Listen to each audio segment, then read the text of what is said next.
जय हिंद दोस्तों। पिछले क्लास में हम स्टार्ट किए थे क्लास 12 का क्रैश कोर्स। ठीक है, स्टार्ट सबसे पहले हम किए थे फिजिक्स को, है ना। यह क्रैश कोर्स जो है आगामी 2026 के इंटर बोर्ड एग्जाम के लिए बहुत ही महत्वपूर्ण होगा। इसमें जितने भी क्वेश्चन हम कराएंगे, है ना, ये निश्चित रूप से 2026 के बोर्ड एग्जाम में आपको देखने के लिए मिलेगा। कल हम 5 क्वेश्चन कंप्लीट कर चुके थे। आज छठा क्वेश्चन है, हीरे का अपवर्तनांक 2.42 होता है, इस कथन का क्या अभिप्राय है। देखिए, जैसे मान के चलिए सबसे पहले बात करते हैं निर्वात का। ठीक है, निर्वात यानी हवा, हवा का अपवर्तनांक जो है 1 होता है।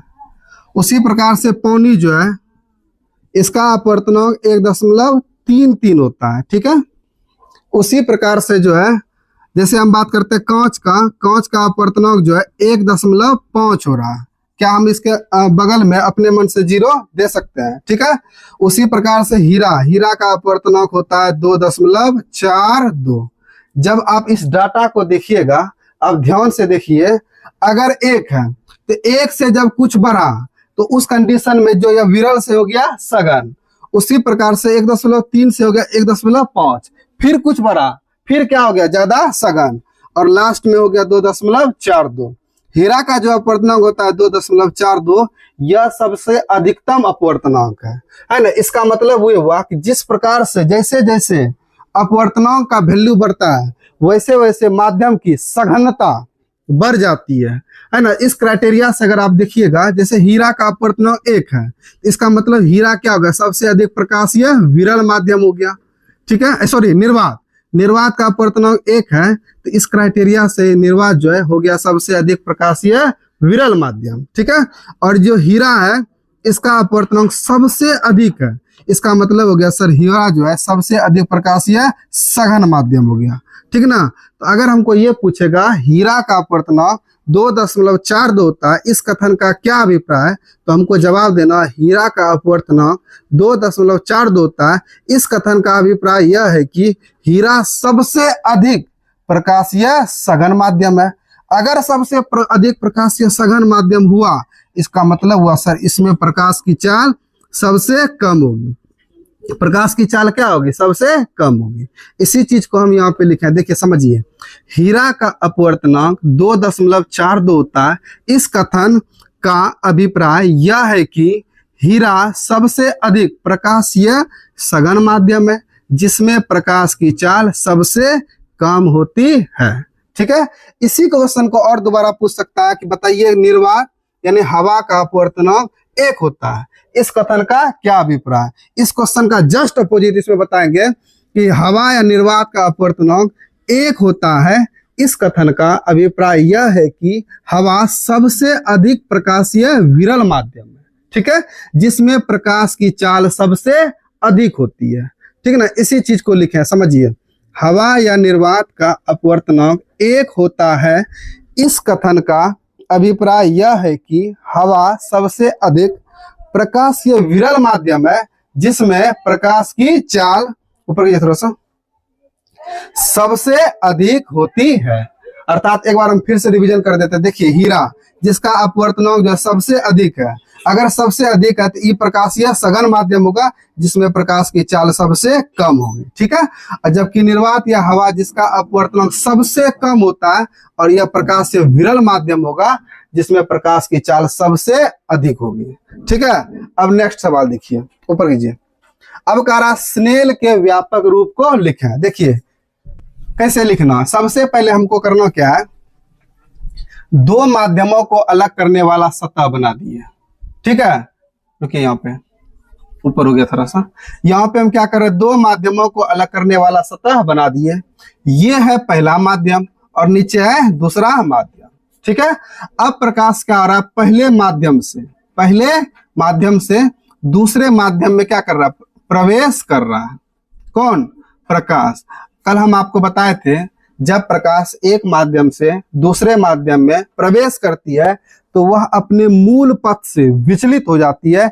इसी घटना को कहते हैं प्रकाश का अपवर्तन। ठीक है, तो मान के चलिए यहाँ पे जो है ये जो कोण बना है, इसको बोले थे आपतन कोण, दिखाते हैं आई से।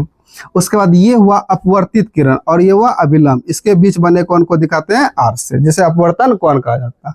कल हम आपको स्नेल के नियम में बताए थे, स्नेल के नियम से, स्नेल के नियम से, ठीक है। कल हम आपको बताए थे म्यू बराबर सर होता है स्नेल के नियम में साइन आई बटे साइन आर, ठीक है। म्यू बराबर हो गया साइन आई बटे साइन आर। अब हमको ये बताइए प्रकाश कहां से कहां जा रहा है, तो प्रकाश सर जा रहा पहले माध्यम से दूसरे माध्यम में, तो जहां से जाएगा उसको ऊपर वाला कोनों पे लिख देना। जैसे प्रकाश पहला माध्यम से जा रहा तो यहाँ लिख दिए एक, हवा से जाएगा तो यहाँ लिखेंगे हवा, कांच से जाएगा तो कांच, ठीक है। अब प्रकाश कहां जा रहा है, तो प्रकाश सर जा रहा है दूसरे माध्यम में, तो जहां जाएगा उसको लिखते हैं नीचे, ठीक है। जैसे अगर हवा से कांच में जाता तो यहाँ लिखते हवा और यहाँ लिखते कांच, ठीक है। अब इसको पलटना पड़ेगा, ठीक है। जैसे इसको अगर तोड़ना है तो सबसे पहले म्यू आप लिख दीजिए ऊपर भी और म्यू लिख दीजिए नीचे भी, इसको तोड़ने का नियम है। जैसे मान के चलिए सर यहाँ 2 है तो इसको ऊपर लिखेंगे, और जैसे यहाँ 1 है तो यहाँ इसको लिखेंगे नीचे, मतलब नीचे वाले को ऊपर और ऊपर वाले को नीचे लिख देना। जैसे मान के चलिए सर यहाँ पे हवा रहता है, यहाँ कांच रहता, तो यहाँ कांच रहता नीचे तो कांच को लिखते ऊपर, और हवा ऊपर है और हवा को लिख देते नीचे, ठीक है। उसके बाद इधर क्या, इधर है साइन आई बटे साइन आर, ठीक है। अब क्या करना, क्रॉस मल्टीप्लाई करना। जैसे म्यू1 के कोनों में है साइन आई, तो म्यू1 गुना साइन आई हो गया म्यू1 साइन आई, ठीक है, बराबर म्यू2 के कोनों में है साइन आर, तो हो जाएगा म्यू2 साइन आर, ठीक ना। यही जो है ना, यही जो समीकरण, इसको मान लेते हैं समीकरण फर्स्ट, यही समीकरण जो है स्नेल के नियम के व्यापक रूप को देता है, ठीक ना। तो यहाँ पे लिख देंगे हम नीचे में समीकरण फर्स्ट में, समीकरण फर्स्ट हमें है ना स्नेल के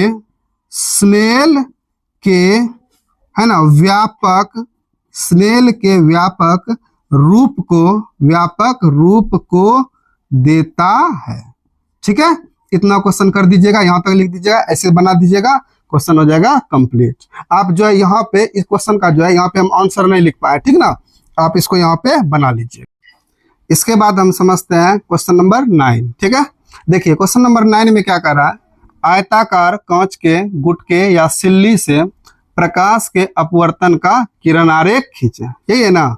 देखिए इसको समझने से पहले कल हम आपको बताए थे, अगर प्रकाश की किरण विरल माध्यम से सघन माध्यम में, विरल माध्यम से सघन माध्यम में प्रवेश करती है तो वह अभिलंब की ओर मुड़ जाती है, अभिलंब की ओर मुड़ जाती है, ठीक है। अभिलंब की क्या हो जाती है, ओर मुड़ जाती है, ठीक है। इसी का अपोजिट हम बताए थे आपको, अगर प्रकाश की किरण सघन माध्यम से है ना विरल माध्यम में प्रवेश करती है तो वह अभिलंब से दूर हट जाती है, ठीक है। आज जो सवाल है करा आयताकार कांच के गुटके या सिल्ली, तो सबसे पहले बनाते हैं हम आयताकार कांच का गुटका। देखिए ये है आयताकार कांच का गुटका या सिल्ली, ठीक है। इसका नाम दे दिए सर P, Q, R और S। अब हमको बताइए जैसे ये कांच है, यहाँ पे लिख देते हैं सर कांच, ठीक है। अब ये कांच के चारों तरफ जो है मान लेते हैं हवा माध्यम है, कांच के चारों तरफ क्या मान लेते हैं, हवा है, ठीक है। तो सर ऊपर भी हवा होगा और नीचे भी क्या होगा, हवा होगा। अब कांच और हवा में कौन विरल है और कौन सघन है, तो बताइए कांच और हवा में हवा क्या है सर, विरल है, और कांच क्या है, सघन है, कांच क्या है, सघन है। उसी प्रकार से हवा क्या है, विरल है, ठीक है। अब अगर प्रकाश की किरण हवा से कांच में प्रवेश कर रही है तो यह सतह जो है PS, यह 2 माध्यमों को अलग करने वाला सतह है।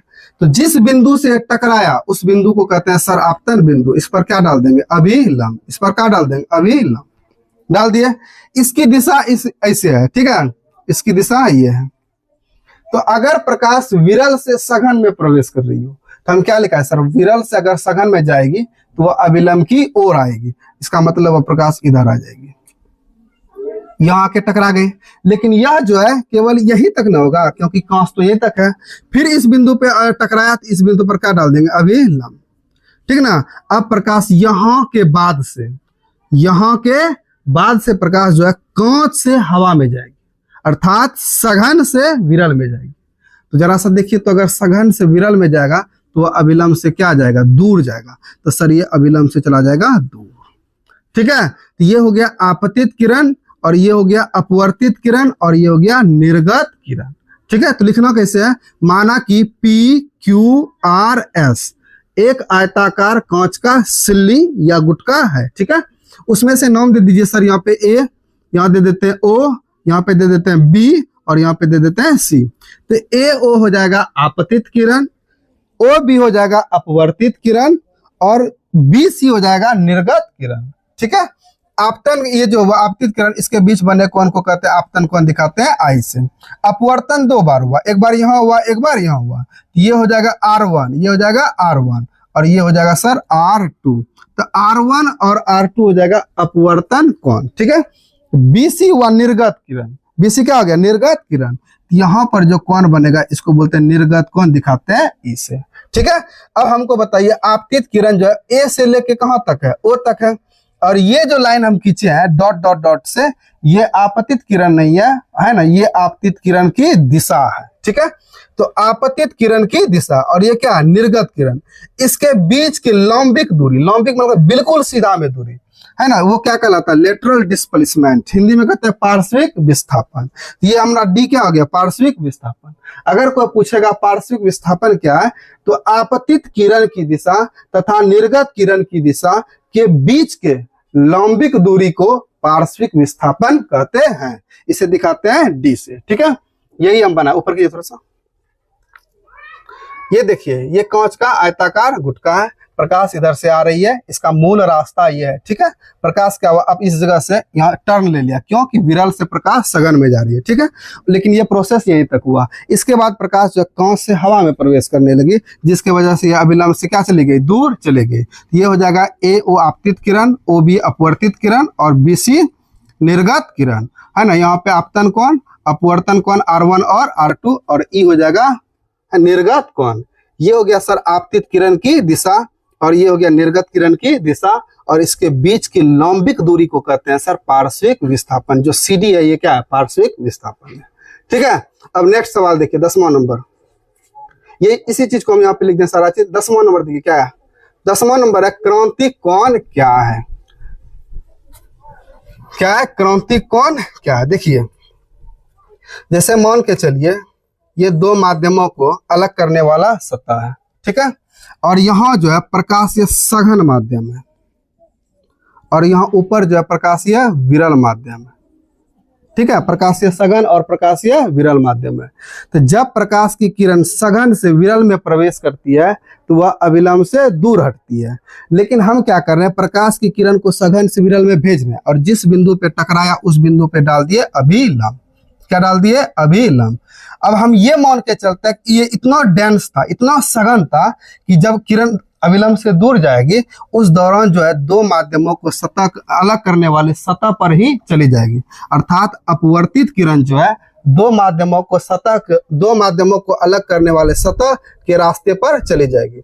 तो यहाँ पर क्या हुआ, ये जो कोण हुआ इसको बोलेंगे सर अपवर्तन कोण, है ना। दिखाते हैं R से, दिखाते हैं किससे, R से। अब हमको बताइए R जो है इसका वैल्यू कितना होगा। R का वैल्यू जब ये लंबवत चला गया तो इसका वैल्यू हो जाएगा सर 90 डिग्री, ठीक है। ये कितना हो जाएगा, 90 डिग्री। तो ये जो सघन माध्यम है इसमें ये बना कोण क्या कहलाता है, आपतन कोण। ये आपतित किरण हुआ, ये क्या हुआ, आपतित किरण। आपतित किरण और अभिलंब के बीच बने कोण को आपतन कोण कहते हैं। लेकिन जब अपवर्तन कोण का मान 90 डिग्री हो जाए तो सघन माध्यम में बने आपतन कोण को ही कहते हैं क्रांतिक कोण, क्रिटिकल एंगल, दिखाते हैं C से, ठीक है। अब हम बोल के सुनाते, समझिए। जब प्रकाश की किरण सघन माध्यम से विरल माध्यम में प्रवेश करती हो और यदि अपवर्तन कोण का मान 90 डिग्री हो तो सघन माध्यम में बने आपतन कोण को ही क्रांतिक कोण कहते हैं। फिर से सुनिए, जब प्रकाश की किरण सघन माध्यम से विरल माध्यम में प्रवेश करती हो और यदि अपवर्तन कोण का मान 90 डिग्री हो तो सघन माध्यम में बने आपतन कोण को ही क्रांतिक कोण कहते हैं। ठीक है, देखिए लिखे हैं क्रांतिक कोण, जब प्रकाश की किरण सघन माध्यम से विरल माध्यम में प्रवेश करती है तो सघन माध्यम में बना वह आपतन कोण जिसके लिए अपवर्तन कोण का मान 90 डिग्री, जिसके लिए अपवर्तन कोण का मान 90 डिग्री हो तो ऐसे आपतन कोण को क्रांतिक कोण कहते हैं। ठीक है, अब इसका शर्त देखिए। पहला शर्त तो यही होगा कि सर प्रकाश जो है सघन से विरल में प्रवेश करना चाहिए। ठीक है, और दूसरा शर्त हम क्या बता रहे हैं, अपवर्तन कोण का मान 90 डिग्री होना चाहिए। ठीक है, देखिए इसका शर्त ऊपर कीजिए थोड़ा सा। पहला शर्त है प्रकाश सघन माध्यम से विरल माध्यम में प्रवेश करता हो। ठीक है, उसका दूसरा है अपवर्तन कोण अर्थात आर का मान 90 डिग्री हो। ठीक है ना, आज जो है 5 क्वेश्चन हम कंप्लीट करा दिए हैं। वीडियो कुछ लंबा हो जाएगा, है ना। मिलते हैं नेक्स्ट वीडियो में, तब तक के लिए जय हिंद, धन्यवाद।